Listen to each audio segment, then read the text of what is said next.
অনেককাল আগের কথা। দক্ষিণ বারাসতের এক ছোট্ট গ্রামে থাকত এক মিষ্টি মেয়ে, নাম তার মান্তু।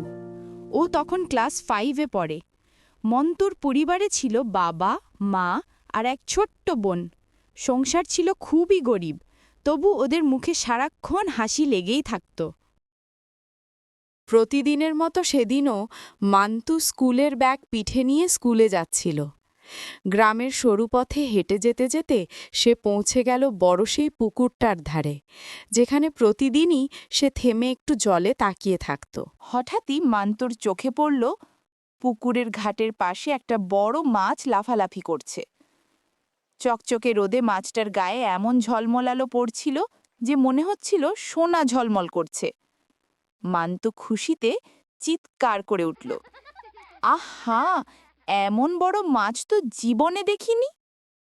সে ধীরে ধীরে ঘাটের দিকে এগিয়ে গেল মাছটা ধরার আশায়। কিন্তু ঠিক যেই মুহূর্তে হাত বাড়াল, মাছটা ছপাত করে জলে ডুব দিল আর অদৃশ্য হয়ে গেল। মান্তু হতাশ হয়ে বসে পড়ল ঘাটে। চোখে জল এসে গেল, আর সে হাউমাউ করে কাঁদতে লাগল। ঠিক তখনই আশ্চর্য একটা ঘটনা ঘটল। পুকুরের জলের ভেতর থেকে ঝলমলে আলো বেরিয়ে এলো। জলের উপর থেকে উঠে এলো এক সুন্দরী জলপরী। জলপরি একটু হেসে বলল, তোমার মনটা তো খুব সৎ, তাই না? ঠিক আছে, তুমি মন খারাপ করো না। এই বলেই সে জলের ভেতর হাত ঢুকিয়ে এক ঝলকে সেই মাছটা তুলে আনল। মাছটার গায়ে সোনার মতো ঝলমল আলো। মান্তু অবাক হয়ে তাকিয়ে রইল।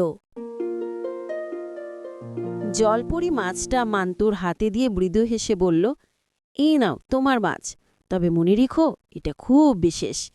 মান্তু বুঝতে পারেনি যে মাছটা আসলে সোনার মাছ।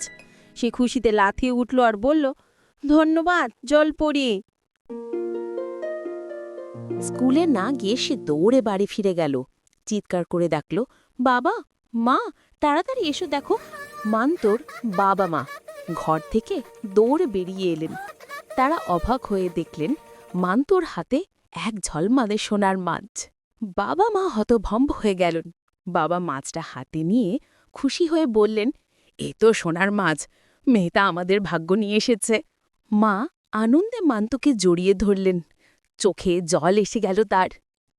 মান্তু, তোর স্বপ্ন আজ সত্যি হলো রে মা। তুই তো প্রতিদিন বলতিস আমরা কবে গরিবী থেকে মুক্তি পাব। সেই দিন থেকেই মান্তুর জীবনে বদলে গেল সবকিছু। সোনার মাছটা বিক্রি করে তারা পেল অনেক টাকা, নতুন ঘর বানালো, ছোট বোনের পড়াশুনোর খরচ তো জোগাড় হলো। বাবা মা সুখে শান্তিতে দিন কাটাতে লাগলেন। আর মান্তু, সে এখনো প্রতিদিন পুকুরের ধারে যায় আর জলের দিকে তাকিয়ে মনে মনে বলে, ধন্যবাদ জলপরী, তুমি আমার স্বপ্নকে সত্যি করেছ।